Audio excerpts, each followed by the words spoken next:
Kurumirira riendekithia ria gwako gwa kundu gwa kuiga keberi-ini raia a Amerika arwaru a murimu wa Ebola kaunti-ini ya Laikipia. Kiama kia madagitari guku bururi-ini KMPDU kiugite kundu kwega gwa gwako ceceni teyo ni bururi-ini wa Congo amu kou nikwo murimu wibiriirie. We want the government of Kenya to come out and be transparent with the people of Kenya or this particular details of this particular agreement. Because it is not possible to just say that you are transparent when you're not giving the public the content that is entailed here. What has been signed? What does it mean for Kenyan citizens living in Laikipia or who will be infected?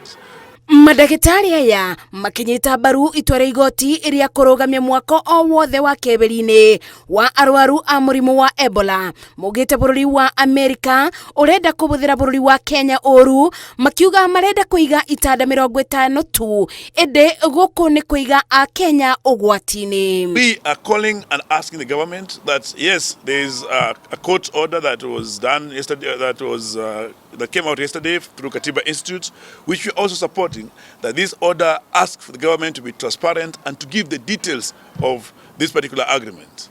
Why? Because it is only through transparency that we will know to what extent every Kenyan is protected.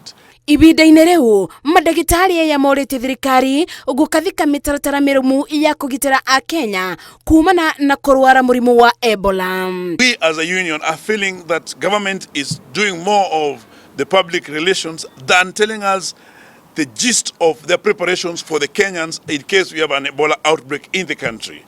We don't want to be in a situation where we were in 2019 when we had a COVID-19 outbreak, where there's always panic and reaction. Nona ke mwandiki mukaru ministry-ini ya ugima wa mwiri Mary Muthoni akiaria bende icera riake kibaru-ini kia ndege kia JKIA atitirithitie gutire mundu ona umwe uri na murimu wa Ebola guku bururi-ini, akiuga thirikari ni ibariirie kung'ethanira na murimu uyu kungituika no wingire bururi-ini. We are going to deploy more healthcare workers to the ports of entry as from next week.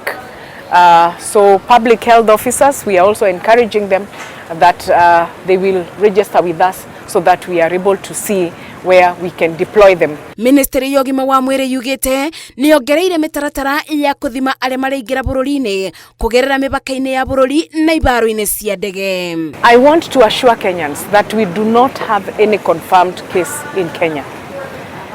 And I want to allay any fears. Please let us remain calm. We are in control and the country is under control.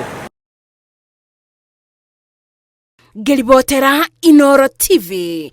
Jetago Masi. Wadia wa Muriithi.